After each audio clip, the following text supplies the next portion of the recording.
I the asshole for refusing to help my parents financially after they paid for my siblings' lavish wedding, but not mine? I, 32 female, got married 2 years ago. At the time, my parents told me they couldn't afford to contribute to my wedding because of financial struggles. My husband and I accepted this, paid for everything ourselves, and even kept the event small to avoid any financial burden on anyone.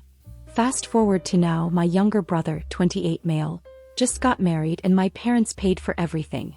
I'm talking about a huge, extravagant wedding with a fancy venue, open bar, live band, and over 200 guests.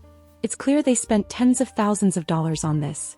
When I asked them why they were able to fund his wedding but not mine, they brushed me off, saying their financial situation improved, and they wanted to give my brother the wedding he deserved. Recently, my parents asked me to help them out financially because they're tight on money again after the wedding expenses.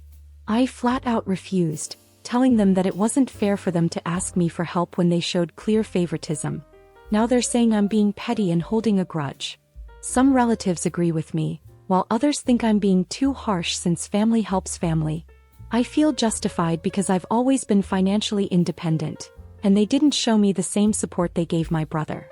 But now I'm wondering, am I the asshole for refusing to help my parents financially after they paid for my siblings' lavish wedding but not mine? Am I the asshole for refusing to cook after my BF tried to critique my cooking with a literal PowerPoint presentation? So this happened a few days ago and I'm still trying to process it. For context, I, 28 female, have been with my BF, 30 male, for about 2 years. We live together and I've always done most of the cooking because I genuinely enjoy it, and he claims he can't even boil water without setting off the smoke alarm.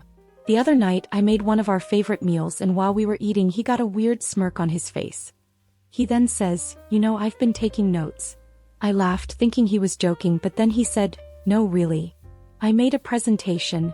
I still thought it was a joke until he got up, connected his laptop to the TV, and opened a PowerPoint titled, "Improving Our Home Dining Experience." I was in disbelief as he went slide by slide critiquing my dishes. Slide 1. Too much garlic. Slide 2. Pasta consistency. Slide 3. More salt, less sass.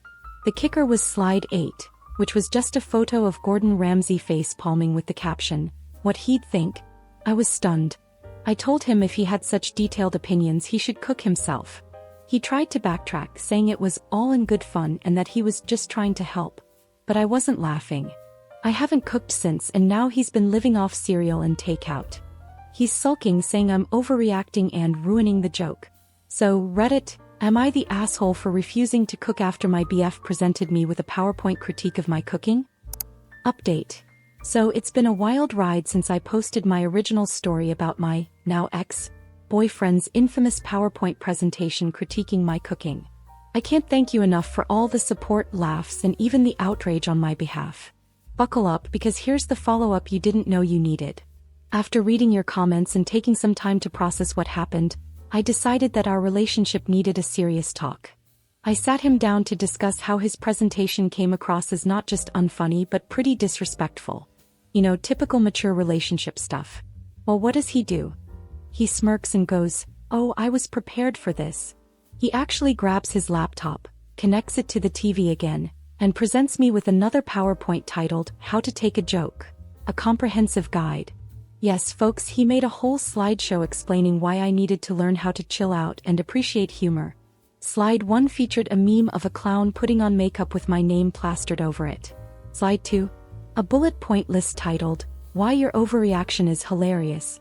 Slide 3 was titled, "How I'm Clearly the Comedian in This Relationship." At this point I was too stunned to speak. But then he pulled out slide 6, "Things You Can Do While Not Cooking Because You're Mad." The audacity, right? It was as if he really thought he'd win me over with this next-level presentation. Spoiler alert, he did not. So, I did what any rational PowerPoint-loving person would do. I made my own. I stayed up all night crafting a presentation called, "Why It's Time to Move On." A farewell guide. It had everything. Flowcharts mapping his incompetence in the kitchen, pie charts illustrating my happiness before and after the great presentation debacle, and my personal favorite, Slide 9, a gif of Gordon Ramsay yelling, "Get out." This morning I sat him down and went through my PowerPoint with the same energy he had given me. His reaction was priceless. He started with that same smirk but lost it somewhere around slide 4. Top 10 reasons you're moving out today. By the time I got to the resources for finding your own apartment slide, he was packing a bag. Now before anyone worries, yes, he did actually leave. And no, I didn't even have to threaten him with slide 12, which was just a photo of me blocking the Wi-Fi router. So yeah, we broke up and I'm single, happy and cooking meals for myself without any critique except my cat's judgmental stare. And to those who said I should make a breakup PowerPoint, just know your wish has been fulfilled. I still can't believe how all of this went down over the course of one single weekend. But I now feel pretty good about myself. Thanks for all of your comments and support. P.S. Oh, and fun fact, some of you were right, he actually is a business consultant, so making PowerPoint presentations is quite literally his day job. I guess he took to bringing work home to a whole new, unwelcome level. Am I the asshole for not letting my stepson move back in after he pranked me? My wife, Karen, 45 female, and I, 48 male, have been married for 5 years. She has a son, Dylan, 22 male, from a previous relationship. Dylan and I have always had a decent relationship. Nothing super close, but I treated him like my own and helped support him through college. Dylan recently graduated and moved back in with us temporarily while he looked for a job. Things were fine for a while, but he started hanging out with some friends who he said were into pranks.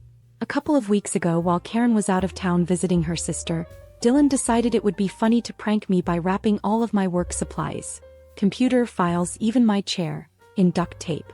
I work from home, and this was the morning of a big presentation I had spent weeks preparing. I lost it. The tape was impossible to remove without ruining some of my files, and I had to scramble to piece together my presentation. When I confronted Dylan, he laughed and said, "It's just a joke, chill out." I told him that this wasn't funny and that his lack of respect for my work was unacceptable. He brushed me off and acted like I was overreacting. When Karen got back, I told her what happened and said that I couldn't live with someone who didn't respect me or my home. I told Dylan he needed to move out. He packed up and went to stay with a friend, but now Karen is furious with me. She says I'm being too harsh and that Dylan is just a kid who made a dumb mistake. Dylan has since apologized, but I told him he needs to learn that actions have consequences. Karen thinks I'm being petty and putting my pride above family, but I feel like this is about respect. Am I the asshole for not letting Dylan move back in? Am I the asshole for accidentally letting my sister-in-law get chemical burns on her face? My husband, 26 male, and I, 26 female, bought our first home 7 months ago. His younger sister, 16 female, who just got her license, frequently shows up unannounced and has trouble taking no for an answer. Last Friday she came over after dinner and asked to stay the night. We agreed since we had no plans. She asked to shower, so we let her use ours as our guest bathroom isn't stocked yet. I splurge on salon-quality haircare products because my hair is unruly, and my $27 shampoo bottle was brand new. Later I found half the shampoo and nearly all the conditioner gone, along with my skincare scattered across the counter. She'd used almost $50 worth of hair products, and all of my skin stuff including my prescription skincare stored in a pharmacy bag. I asked her to bring her own products next time, as I wasn't comfortable with how much she used. I was in no way rude, I just explained I splurge on really expensive products and can't afford to have $50+ of product gone every time she showers here. She called me selfish in a passive-aggressive way and ended up leaving. By Tuesday her skin was red, peeling and breaking out terribly. At dinner with my in-laws Tuesday, she blamed me for not warning her about my skincare. I explained I hadn't expected her to dig through my drawers and use prescription products, which are expensive and took my skin weeks to adjust to.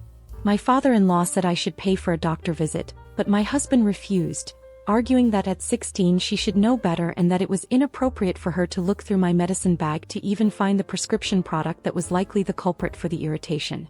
Am I at fault for not warning her? I wouldn't go through someone's personal products, let alone use their stuff like it was my own. I would have been happy to share some skin products, not my prescription cream. She also brought up that I got mad she used so much shampoo and conditioner and basically made me look really bad in front of my in-laws.